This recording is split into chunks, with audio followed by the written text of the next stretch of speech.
าวมาเป็นขบวนลูกสาวมาเป็นขบวนมาเด้อมาวนมาสาดน้ำกันมาเด้อมาวนมาสาดน้ำกัน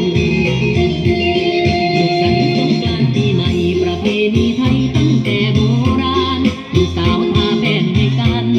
ลูกสาวรดน้ำให้กันสนุกสนานในวันสงกรานต์สนุกสนานในวันสง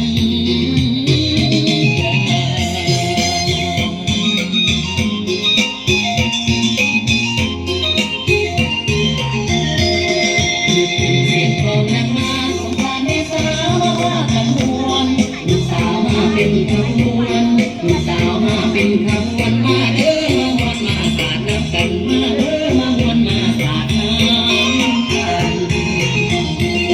รดน้ำขอพรผู้เฒ่าพ่อแม่เฮาปู่ย่าตายายขอให้มีสุขสบายขอให้มีสุขสบายมีสุขหลายๆอยู่ไปนานๆมีสุขหลายๆอยู่ไปนาน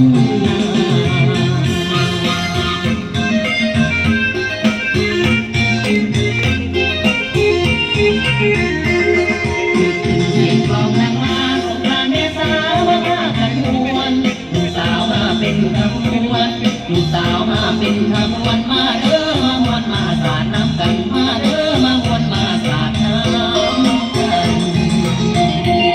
สุขสันต์สงกรานต์ปีนี้ข้าป่าก็มีร่วมกันทำบุญ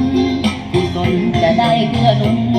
กุศลล่ะจะได้เกื้อหนุนมารวมทำบุญในวันสงกรานต์มารวมทำบุญในวันสงกรานต์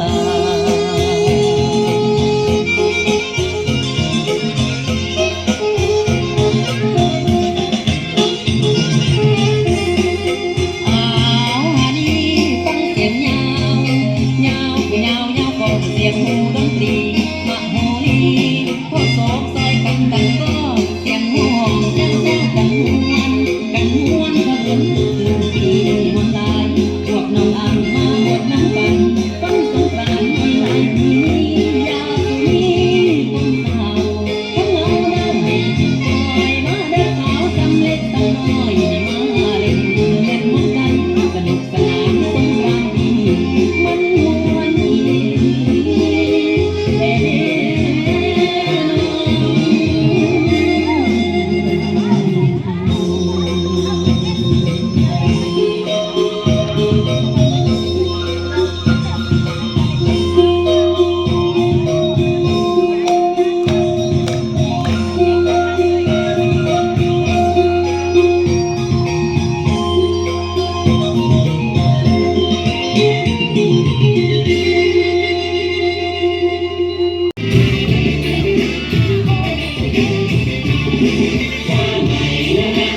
ยาวสงกรานต์เราร้องยองเพลงทอง